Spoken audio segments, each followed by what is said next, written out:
Hello दोस्तों, ये पत्ता गोभी 5 दिन पहले लगाया गया था और आप देख सकते हैं कि ये कितना अच्छा हेल्दी दिख रहा है। अभी 5 दिन होने के बाद इसमें जड़ में गलने का शिकायत नहीं है।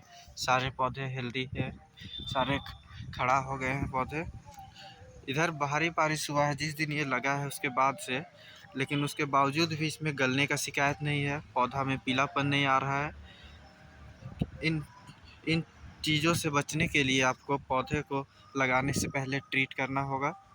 ट्रीट करने का मतलब है कि इसको फंगिसाइड से अच्छे से स्प्रे कर दीजिए पौधा में ही, जब लगाते हैं उससे पहले। क्योंकि अभी बारिश का सीज़न है तो पानी तो खेत में आप कितना भी कर लीजिए थोड़ा बहुत जमेगा ही।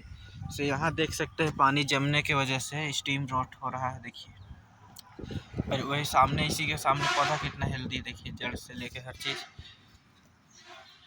तो ये सब फ़ायदा होता है अगर आप इसमें लगाने के समय कुछ बातों का ध्यान देते हैं, जैसे कि फंगिसाइड से इसको ट्रीट कर लेते हैं।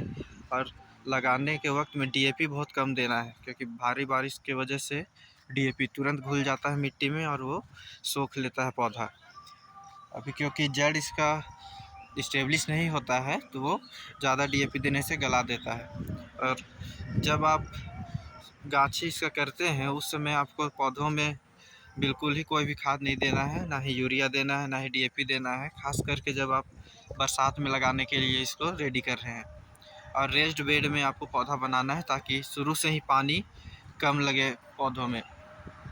नहीं तो ट्रांसप्लांट जब करेंगे आप इसको तो फिर पौधों में असर दिखता है, अगर आपके पौधों में ज़्यादा पानी पड़ा हो, ज़्यादा खाद पड़ा हो तो। कुछ बातों का ध्यान रखना है, उससे आपका ट्रांसप्लांटेशन के बाद भी कितना भी बारिश हो जाए या मौसम ख़राब हो जाए तो भी प्लांट्स हेल्दी रहेंगे। इस तरह से देखिए। और प्लांटेशन के बाद तुरंत ही चाहे कितना भी बारिश हो, आपको इसमें फंगिसाइड, इंसेक्टिसाइड या किसी तरह का खाद स्प्रे नहीं करना है। नहीं तो पौधा पौधा फिर वो सह नहीं पाता है। पौधा को स्टेबल होने के लिए कम से कम 5 से 7 दिनों का समय देना ज़रूरी है। उसके बाद ही आप इसमें फंगिसाइड या इंसेक्टिसाइड या जो आपको अच्छा लगे ग्रोथ के लिए वो आप स्प्रे करना शुरू कर सकते हैं।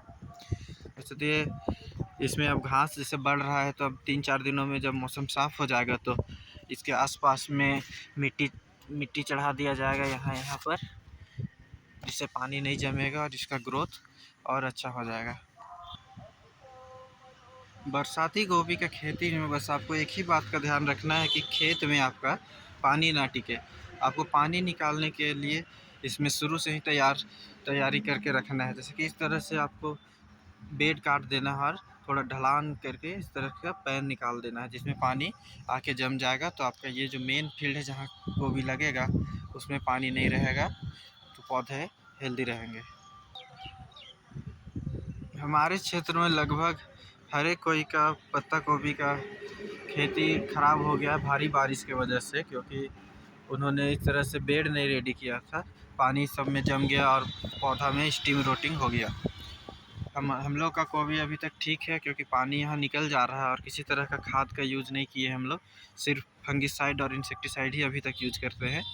अब जब मौसम खुल जाएगा, पौधा थोड़ा अच्छा से स्टेबल हो जाएगा, जड़ पकड़ लेगा, तो इसमें मिट्टी चढ़ाने से पहले कुछ कुछ खाद इसमें देंगे। तो बरसात की खेती में आपको इन्हीं बातों का ध्यान रखना है।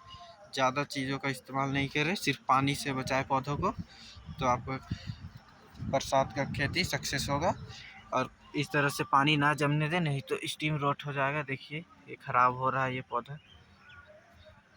तो फिर स्टीम रोटिंग एक बार शुरू हो जाता है फील्ड में तो इसको रोकना थोड़ा मुश्किल हो जाता है। काफ़ी फंगिसाइड स्प्रे करना पड़ता है रेगुलर इंटरवल में। तो इन बातों का ध्यान रखिए और सक्सेसफुल गोभी का खेती कीजिए और मुनाफा कमाइए।